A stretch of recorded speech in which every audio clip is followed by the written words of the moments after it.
Welcome in, everybody, to Fantasy Pros MLB. This is Leading Off Live, brought to you by Bet365. Bet $5, get 150 in bonus bets when you use the promo code Leading Off at Bet365. It is me, Joey P. That, of course, is the Welsh. And it's you, the Peanuts, the Cracker Jacks. Everyone's here hanging out in the chat. Let's start with a question right off the bat here, because somebody is a subscriber to the channel. Somebody's watching Welsh's videos. Here we go. Lyndon Howe says, probably not going to make the show live today, gentlemen. Lyndon Howe has busy things. It's yachting season out there in June.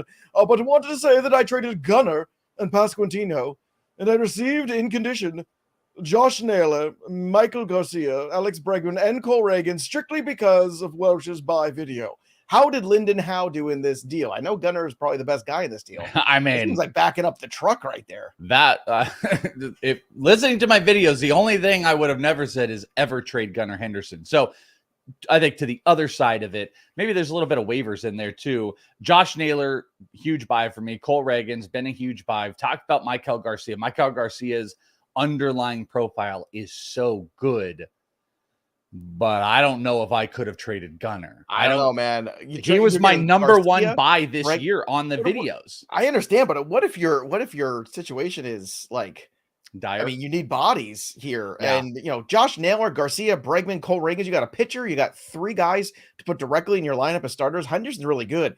But if the rest of your team is, really hurting, I think you did pretty well. More like, Lyndon, how'd you pull this off? Wow. He's so funny. Bregman isn't my favorite here, but that is like a whole set of live bodies. Hey, Bregman the last 2 weeks has been rock solid. Yeah. Let's not pretend. Speaking of rock solid things, I'm going to make this transition. Juan Soto has been a rock for the New York Yankees this year. And we've got to start here at the top of the show with the Juan Soto stuff, because there was a rain delay yesterday and Juan Soto did not come back out. So Juan Soto, apparently having some forearm tightness. And I watched the post-game interview this morning. I wanted to catch up because I was at a concert last night. And the questions were, basically, how is your forearm doing? When is it, are you in pain? And he was basically saying, well, yeah, it's just, basically in pain. So, I mean, that's not good. So it's not just when he throws, it's not when he hits. It's basically a discomfort all the time. It's like the Devers thing all over again. It was just like, he's like, oh yeah, it's been going on for a while because of forearm pain. He's been dealing with it weeks. And we're just like, what? Someone tell us about this stuff. Why did we know about this happen with Devers? Now it happens with Soto. This is brutal, Joe. This is brutal because he's been dealing with this and then just getting in. And then now it's come to a head. I don't feel optimistic for this season, but you also opened up, this is off air. You're just like, how are we feeling? I'm like, dude, we can't lose Acuna, not have Soto, have a shell of Corbin Carroll, have a half of a version of Julio Rodriguez. We can't be held up by Ohtani and 2 out of the 4 weeks in the month, Ellie De La Cruz. So we can't do that for this season, Joe. No, it would be a giant letdown, that's for sure. But look, I know people are talking about Jason Dominguez already. I don't know if that's really necessarily the viable option. You think so? Up now. If he exists on a wire in a league that you play in, you probably should have considered in the stash world. I guess I don't really talk about him because he's not like, the prospect that hasn't made it up or anything like that. But if you want to talk about the stash world, even though they poured some cold water on it. Percentage? Well, hold on. Yeah, I'm gonna guess. But if you want to pull cold water on the idea, or they poured cold water on the idea of him coming up before, this now speaks even more. If he were to go to the IL, it has to be Dominguez because he's played so great in the minors. I'm gonna guess roster percentage is still pretty high. What are you giving me? CBS? Give me CBS where people. Oh, that's gonna be like 70-something%. No, it's lower than that. 59. I mean, that's almost like free in CBS terms. That means, and you know how you translate that? That's probably 44% in Yahoo and 31% in ESPN. Angelo here. Jason is 10% owned in ESPN league. No, you should pick up Jason Dominguez right now. Pause the show because don't skip it. Pick him up just in case if the IL happens. We've been speculating how Jason Dominguez could fit in right now. I mean, Alex Verdugo makes that amazing catch yesterday, and you're reminded, like, oh, yeah, he's not going to be at the expense. But if there is an IL stint going on, he's also just told you, hey, I've been dealing with this for weeks.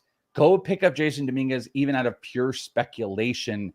But if he goes on the IL, Dominguez is coming up. I don't really have big questions about that. Noelvi Marte also starting to work his way back. So that's another bat off the waiver wire that I think would be very useful. But look, this is enormous grounds for concern. This is losing the American League MVP right now, the first 2 months of the season, arguably. And he's going for imaging today. So when we come back here on Monday, we should have some sort of idea. I'd be shocked if he didn't go to the IL. Me too. I mean, I don't think it needs to be. Yeah, I don't think it needs to be devastating or a season long or really even more than 2 weeks because he does this. But he's been dealing with this for weeks. It does if the imaging shows up. No. I'm a torn UCL, he's going to be gone. I'm just saying from like a freaking out standpoint here. He's been dealing with it for weeks. They go in. I don't care what that thing says. You probably put him on the IL, but it could just be 2 weeks. So you don't have this big major freak out, but we should be conditioned here that this season's a disaster. We should expect the worst. And then I guess plan for the not worse. Yeah. Here's a question too. Speaking of worse, what do you do about, right now you're a free agent next year, what happens here? I mean, this just like he just gingerly loads his bid truck back up as people dump money. But here's the thing. I mean, let's say it is the worst case scenario. Let's say it's a UCL issue or something like that. It's a little different for a position player, obviously. We saw Bryce Harper come back relatively soon from it, sooner than people anticipated. I imagine Soto would do the same. But we all remember it was a tough slog there for Harper, who did come back early from it. So if you're going to invest hundreds of millions of dollars in Soto, you're not going to have him for the first couple months of next season. I don't know. I think that would be realistic. Let's say he has the imaging done. Let's say it's a bad thing. Let's say, by July he has the surgery. You want to give him 9 months. I mean, it's cutting it real close there. I think, by the way, every time I hear you say imaging, for some reason, I think of those people that are named Imogen. Have you ever seen those people like Imogene? I've never that's such a weird name to me. Lots of friends of yours? No, Ruth, I don't know a single Imogene. You guys play canasta together? I don't know one Imogene in the planet. Is that an old name? Imogen is, I mean, it's a Shakespeare character too, if you want to get real highfalutin. Okay. But I think we've already figured out that Acuna is going to come back at November, or he can start back into activities into November. I don't think this has any impact on where he goes, the money that he makes. And if there is that type of worry, his team's going to shut that down instantly. I think everyone's going to play it safe from his own camp to the Yankees. If he's been dealing with this and it's just even more, it's sore enough to take him out, give him a little IL stint, get Jason Dominguez up. We'll see. Don't know how long he stays, but Dominguez should be the option 100%. So good on all the people that have made the move already. Prepare for the worst. Whips wants to know how Chris Stapleton was.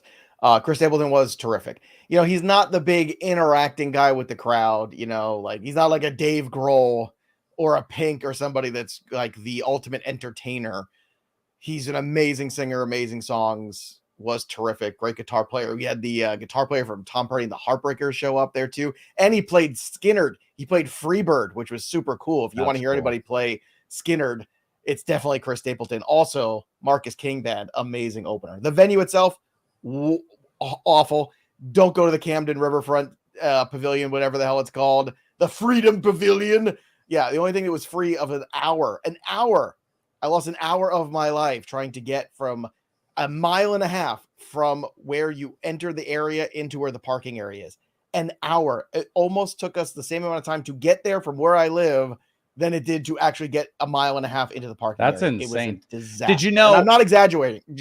I'm not exaggerating here or anything. Welcome, everybody, to High Heat. This is craziness. I went to the venue, and I can't believe it.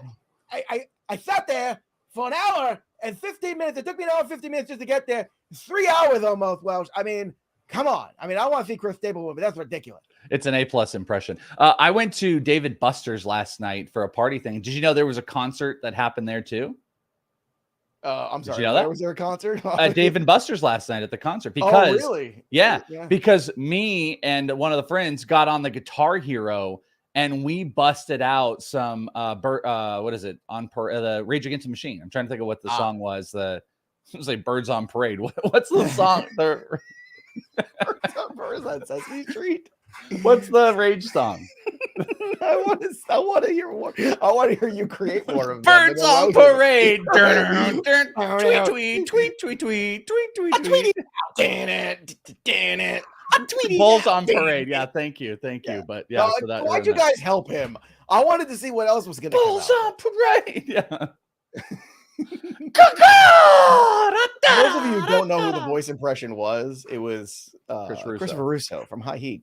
Yeah. From WFAN, my childhood radio station of my youth. All right, let's get to more baseball. Nick Gonzalez was on the waiver wire video last week, 2 for 5 with a 2-run homer. He has been terrific since getting the call up. Javier Assad, by the way, 5 runs, 5 2/3. Now, I was looking into this because, the ERA is at 2.74. The xFIP is at 3.98. He is not a 6-inning pitcher. This is I think you've gotten all you can. You've squeezed all the juice out. Javier Assad is talk about like a sell high if you can, or put him in a package of a deal. I think that winter is coming for the 26-year-old Assad. What do you think? Yeah, I think the Cubs too. This is another one of those teams we've been talking about. You want to keep pace with everything. I think they're going to have to probably take a long look at their rotation outside of Imanaga. Justin Steele's going today. Let's see how that works. Assad, I agree. He's got an almost 1.5 differential between his actual ERA and his 2.74 to an X of 3.97, which is like really, really bad. So, or really bad for that, 2 ERA type of guy. So I don't know. I do think they would benefit from making a move. They have assets. We've talked about these are guys that can make trades. I think the Cubs would benefit from looking into trading into the rotation and moving a guy like Assad as like the 5 or maybe / like relief long guy. Maybe. But look, I'm telling you right now, it's coming back around. And I forget Russo's actually on ESPN too. He's in the mornings on that. Stephen A. Smith and Christopher Russo here. We're gonna argue about something for 15 minutes before the commercial break. Do you have to get your long hair? You got to get the long hair. Doesn't he? Oh no, I guess he just has hair. Just any hair. He just has hair as opposed to me. Bryan Woo, 6 innings, 6 strikeouts. He's 3-N. Woo on the year. Jose Ramirez homered again. In case you don't listen to the Betting Pros podcast, you should, because I just did a good 15 minutes about the futures market update yesterday. That should be out there. And one of my pitches right now is Jose Ramirez, especially, and this was before the Soto news. So the Soto news still hasn't moved Jose Ramirez, but if the worst happens, you got to look at it and say, Judge has had Soto. Judge still has the Yankees around him. I mean, Jose Ramirez is still the one-man band. I think they got to win plus 2,300 right now in the MVP market. For him. I kind of like it. They got to win. You know what? I'm so glad you did this because I forgot about this. I wanted to talk about this real quick. And then somebody tagged me in an Instagram thing saying, and I'm so sorry, I'm forgetting your name and I don't want to go look through Instagram, saying, hey, this would be an interesting topic. But I saw Trevor May, who is over on The Athletic now. And Trevor May, it actually just might have been one of his social media posts. And he said, I'm going to break down what happened with Cleveland because you're seeing the Cleveland run numbers go way up. And he did this breakdown where he was talking about how apparently what they did was they got rid of in right field. They kind of essentially just got rid of like this like wall that was back there. And what it's done is it's created a draft and the balls are flying out into far right field because they were like a top 5 ballpark factor, I believe, last year. And they're one of the biggest as far as home runs given up now. So you're seeing a lot more, especially left-handed hitters, I think are going to see even more success. Look at Josh Naylor. His batting average had been stinking in it. Yeah, maybe it was Brett. There you go. Brett Anderson was the one that did it. Good call, Brett. And you're seeing his homers go even when he's hitting 230. You really might have a little bit of an offensive advantage now when looking at Cleveland moving forward because of what a lot of people are talking about. I first saw from Trevor May, so just wanted to give him credit for it, that some simple movements they did in the outfield has just created this draft where it's just, boo, it's flying out. And that's going to benefit a guy like Jose Ramirez. And then obviously offensively, maybe you guys can attack left-handed hitters who are playing in Cleveland. What are you laughing at? I'm laughing because the chat is making fun, giving you Rage Against the Machine lyrics based on birds. I think it's a great. So here's one. Here's Cage Against the Machine. Oh, yeah, I like that. Here's one. Calling in the Name of. Also very good. That's such a good one. Whips wins. Fuck you. I won't do what you tell me. Flock you, I won't do what you tell me. Oh, for those who justify wearing Birds on parade. Caw, caw. Dang it. I tweet it now. Oh, now you know what? We need to get to AI and have AI do Rage Against the Machine as Rage birds. Against the Machines as birds. Yeah. Okay. Yeah, that's the weekend project. Adley Rutschman homered twice, drove in 3 runs. Another guy, dark horse MVP guy, keep an eye on him. Just for fun, Corbin Carroll went 3 for 5 with a double. How about them apples? Amazing. Oneil Cruz on the same day, a 3-run homer. What's going on, Welsh? Cruz and Carroll? Do my eyes deceive me? It must be my birthday. That's amazing. That is a very Welsh-centric day. You know, Corbin was actually Corbin did an interview last night. I still never see him talk about a shoulder, but he is in a bad spot. And he even acknowledged, like, it's great that the team is doing stuff, da-da-da. He's like, but I'm not going to lie that everything that's going on is atrocious and bad. And I don't know. He's first time over 200 and God knows how long. So good for him, but there is no power to speak of. Everybody nonstop talks like, hey, can Corbin right the ship? Can Corbin right the ship? I think at this point, it's only a version of Corbin can be righted. Can he hit for more contact? Yeah, I think so. But he's still not stealing at a hyper aggressive rate. The power is not going to happen. I'd be shocked if he got to 15 homers this year and he's just not running at the same pace. It's just a shell of what it was. It's a disaster. And I don't know how much it will ever bounce back because the swing is just, it's bad. It's bad. And pitchers, every single pitcher received the book on Corbin Carroll in the offseason. Apparently it's a bestseller. And Corbin Carroll he is the story and the whole meat of how to attack him, and everybody's doing it successfully. Yeah, I'm looking, rookies of the year in the past too. You get some interesting names that kind of blew up, had a great rookie of the year season, and then just never lived up to it. Pat Listash was the one that came to mind. And I knew it was somebody from Kansas City a couple of years later. Bob Hamlin, Bob Hamlin. He was a big boy. What a recent one. Kyle Lewis. Yeah. Even in baseball right now. Ben Grieve. Wait, Kyle Lewis won? Oh my God, he did in 2020. Yeah, rookie of the year. He's not even in baseball right now. Oh, that was like a 2-month rookie of the year thing. I'm not counting that to 2020. Okay. Well, he won it. BS. That's some BS right there. But I mean, for every Aaron Judge, there's a Michael Fulmer. You know what I mean? I just want to say, there's guys that you just never really do it afterwards. Eddie Rosario, by the way, not in the Nationals lineup yesterday. Welsh. Mm-hmm. He was, I did make the tinfoil hat. This would have been the perfect thing to put the foil hat. Yeah, I mean, if everybody saw him, like 181, he's hitting 181. James Wood is getting back. But I did see he was like sitting with Davey. I don't know. Like, my thought is, how can you keep having that Eddie Rosario in the lineup? But I don't know. He kind of seems like a guy that they're not going to cut. He kind of seems like a vet, an old school coach favorite type of player, but he's hitting 181. And when you have the best prospect or one of the best prospects in the world in your system, let's get James Wood up. # free James Wood. Well, let's get to the chat here. There's a lot of fun stuff happening here. Matt, grade my trade. Traded Woo and Paredes for Lindor, McMahon, and Pablo Lopez. Thoughts? A++. I love getting Lindor. Great time to buy low off of Pablo Lopez off this last start. But getting Lopez is a career low walk rate, according to Razor, too. That's kind of interesting. Yeah, well, he walked a couple yesterday. You could have said, I traded Woo and Paredes to just get Lindor, and I would have said A+. The Big Dan's headed to Trash Panda game tonight. Who's the prospect to watch, Welsh? Oh, God, I don't or watch, not wash them. I don't think you want to give a sponge bath to the prospect. I can't even think of I can't even think of who was on the Trash Panda, so I don't know. You can look that up here. Puppet Rage song for 25K subscriber. Everyone's really pushing the 25K stuff with the puppets. It's going to be you guys have a long way to go if you're, you guys got to get us there. You guys got to start but I'm not Kyle Lewis. I'm not gonna. No. I looked up puppets again last night, by the way, and I cannot find a puppet. God, your social media feed must be a disaster of advertisement. I just went on Amazon. There's one puppet I've been kind of sitting on that might work for you, but I don't know. I don't like any of the words you just put together in a sentence. Trying to find the right puppet Joe. I was looking at puppets that I was sitting on a few puppets. Is that what you said? You said some weird stuff in a row. You said a lot of weird. I already gave you birds on parade, Joe. No more.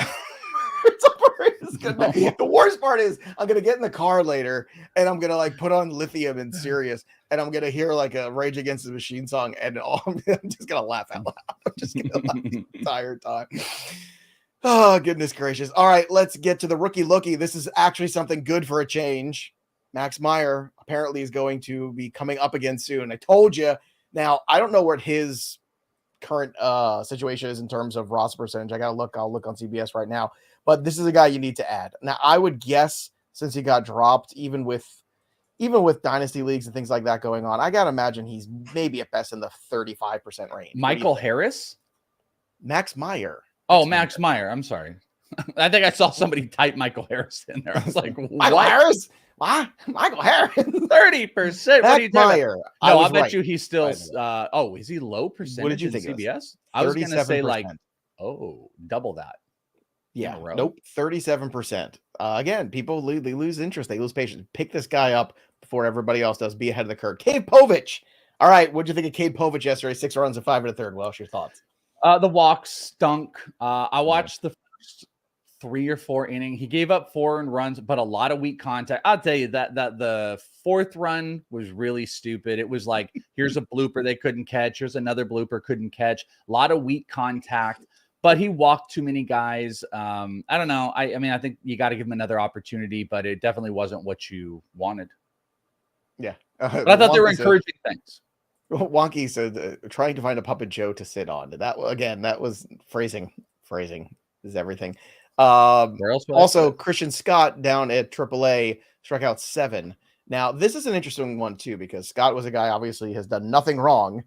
It's just a matter of, where the Mets rotation got squeezed. You got Peterson back, you got McGill back, you got, all these guys that somehow Jose Quintana is still allowed to be a professional pitcher at this point. So what do you think Scott's rostership is down to? After I bet you it's like 20. If Meyer is like in the 30s, I'll bet you it's like 2%. 52. Really? Well, it was publicly said that like this wasn't like a demotion of performance. This was like they want to manage him and they want to manage the situation. But still, if he's going out like striking out 7 and he's going innings in the minors, those are one of those things. It's like, what's the point? Case O. Yeah, absolutely. Drop Povich for Meyer, 100%. Yeah, I would absolutely do that. That's a no-brainer. I don't think Cade Povich should be like universally like slammed. Like, okay, this was another failure. I like hold a second. If they option him, you know what to do. But there was encouraging stuff in that start that I don't think we should be 100% dismissive yet. But I would drop him for Max Meyer for sure. Yeah, I mean, Max definitely for sure. All right, 3 up. Jarren Duran, 4 for 5 with a dinger. Also, this is all Boston Red Sox related. I just decided all Red Sox today. 4 for 6 for Rafaela, 4 ribbies for him. Great day. And Tanner Houck, 9 strikeouts. Boy, what a day. I know it was the White Sox, but still, what a day. 3 down, but really it's kind of like an up. Slade Cecconi surrendered 3 runs in how many innings? 4 1/3. Cha-ching. Let's go. He looked good, though. Better than you made him out to be. But yeah, he still didn't make it 5. I want to point out, you got a little lucky too. He only went 81 for whatever reason. So like we could have got lucky than good. Better to be lucky than good. Agreed. Pablo Lopez, 7 runs in 4 innings against the Yankees yesterday, which pissed a lot of people off. I get it. I'm still buying. I know it sounds crazy. Marcus Stroman allowed 5 runs in 4 2/3 in the same game. It was an 8-5 game. So if you took the over, you got 13 runs in that one. Pretty good. Let's do injuries here. X-rays were negative for Nico Horner. That's good. Edwin Diaz struck out 2 in a scoreless inning in High A Brooklyn. How you doing? So that's good. Joe Musgrove apparently has a bone spur. And the contusion is right elbow. So this is actually, I feel like the best case scenario. Like bone spurs are something you can deal with, get cleaned up, and come back in a few weeks. So keep an eye on that. It's an interesting situation. It's not the doom and gloom that I think we all were expecting it to be. Eloy Jimenez will begin a minor league rehab assignment next week. CES Christian Encarnacion Stram cleared to resume baseball activities. Ronald Acuna did have his surgery Wednesday to repair the ACL, and Wilson Contreras, after that gruesome injury, is working on throwing and catching again on Thursday. So that is a very good sign too, because that was a gruesome, horrible, terrible, no good injury there. I watched that happen live and it was no bueno. So Welsh, injuries aside, it's Friday. It's time for the best bets of the day with Joey P and the Welsh. Go to bet365, use the promo code leading off, bet $5, get 150 in bonus bets. When you do, again, that's at bet365 with the promo code leading off, 18 or over in Kentucky. Gambling problem, call 1-800-GAMBLER or 1-800-BETS-OFF in Iowa. Terms and conditions apply. Now, a terrific week here on the betting side of things. So I want to finish strong on Friday. So I'm going to go back to your Arizona Diamondbacks. I picked on them yesterday. Now I'm going to pick them straight up on the money line with my boy Brandon Pfaadt against the Padres right now. Machado's a little banged up here. I feel like the Padres a little banged up just mentally. Plus 108 on the money line. You're getting plus money on this one. So give me Brandon Pfaadt and the Arizona Diamondbacks. Give me the Atlanta Braves on the run line, -1.5 against the Washington Nationals. Chris Sale on the mound tonight. So hopefully we get a good outing out of him after a questionable outing not too long ago. And then I'm going to kick the Yankees when they're down because losing Soto, I mean, I don't think you're going to have Soto. You're going to get Yamamoto, but no Soto. Dodgers, Yankees tonight, plus 136 on the run line, -1.5 of the Dodgers. So I love the Dodger hitters like Ohtani and Freeman in that ballpark today, going against, I forget who's on the mound for them today. It's all these call-up starters, For I who? believe, for the Yankees. For the Yankees. Oh, it's Cody Petit. Thank you. Cody Petit is on the mound today. So, yeah, give me the Dodgers against Cody Petit, 1.5 on the run line, -1.5.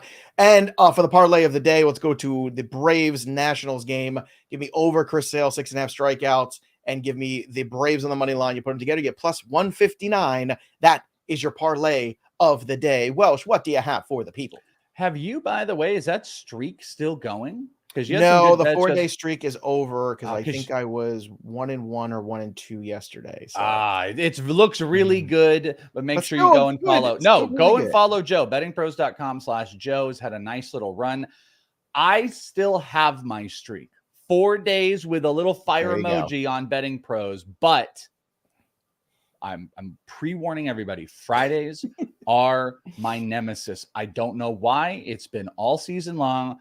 I want to take Friday down, and I'm going to do it today. And we're going to start with the Baltimore Orioles. We're going to take the Orioles through the first 5 on the money line, and that's like even money. And that's picking on Aaron Savale. Aaron Savale has a 5.37 ERA. You've got Cole Irvin on the mound with a 2.84, a nice bounce back start. I just need them to be up by a run, and if they are tied, I push, but it's even money for the Baltimore Orioles through the first 5, so give me that as my top bet. Number 2, going to another first 5. We're going Minnesota first 5. Again, money line, -125 for Minnesota. We've got Joe Ryan going up against Mitch Keller. Joe Ryan has been really solid this year, actually better xFIP than his actual ERA. Really good strikeout numbers. Pittsburgh, they're going to strike out a bit. Mitch Keller up and down. And then you mentioned him. My third, going Chris Sale on a bounce back. And I'm taking his strikeouts. And that's a little bit risky, but it's a plus money play at 6.5 over because Washington doesn't strike out a bunch, at least on the full season total. But as of recent, they have been 21% swinging strike rate against, no, that's just the total over the last 2 weeks, but over against lefties during that period of time, they have one of the higher swinging strike rate and chase rates actually up against lefties. So I'm going to say Chris Sale bounces back big, goes for the big strikeouts, gets to 7 on plus money. So give me Chris Sale 6.5 plus strikeouts at plus 115. Those are my 3 bets as I taken down Friday. Get out of here. Also, I feel like not taking back Tuesday, right? Wasn't that a band or something like? I don't know.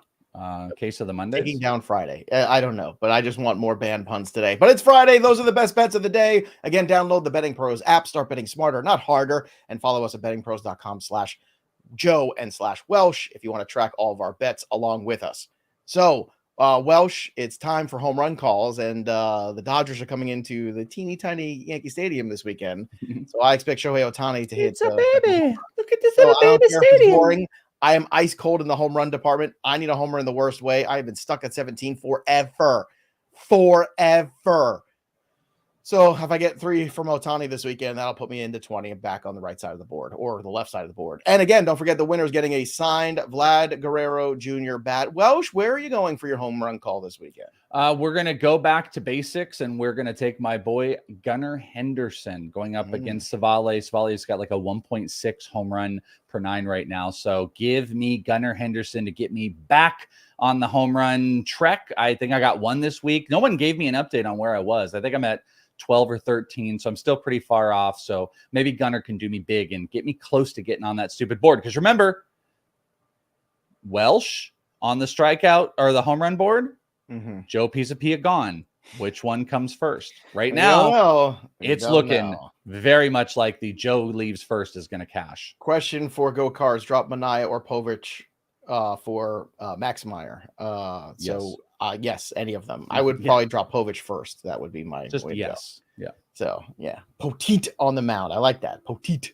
That's a fun one. So Welsh, anything fun going on for you this weekend? Any happenings for the Welsh family? Your kids are off from school already. So. Actually, yes. My kids, they're quite the actors. Today, they've had a year-long performance. It's like a horror type of thing called Trap. And my son is one of the leads in it. So we are going to be going tonight and tomorrow to watch both of my kids. My daughter, this is her big line performance. And my son in his, this is a big lead performance for a horror. It's called Trap or Trapped. Yeah, I don't know. It should be fun. But so we're going to be doing that over the next 2 days, supporting the kiddos and their acting. Going to go to a complex game as well early tomorrow. And then, hopefully do absolutely nothing on the Sunday, preparing to see all of your wonderful, words. Again, I'll say faces, but just all your the words. So many words. Yes, we're all supporting the theater. Bird is. Kids and I are going to see Noises Off at the Bucks County Playhouse. That should be a good time. So we're going to go check that out there. And then Sundays, playoff football for flag football. We're in the playoffs. So we win and we move on. You lose, you go home. We'll see how that goes. Live stream it. I'm too busy coaching. I too busy got so much going on. Live stream while you're doing it. I want to hear you yelling at the kids. No, you don't want to hear that. No, I'm a positive coach. I'm a very positive Pete. I'm like Pete Carroll, actually. I'm much more Pete Carroll than Bill Belichick, for sure. Much more energetic, much more, feisty and good time. I'm almost as old. Go get them. All right, everybody. That'll do it for us here on FantasyPros MLB. Make sure you subscribe to the channel. Ring the bell to go ding for notifications, just like Mad Dog Rutho would do. And, of course, join us Monday. We'll be back to do it all again. That'll do it for us. But the story of the game goes on. For the Welsh, I'm Joey P. We'll see you next time, kids. Birds on parade!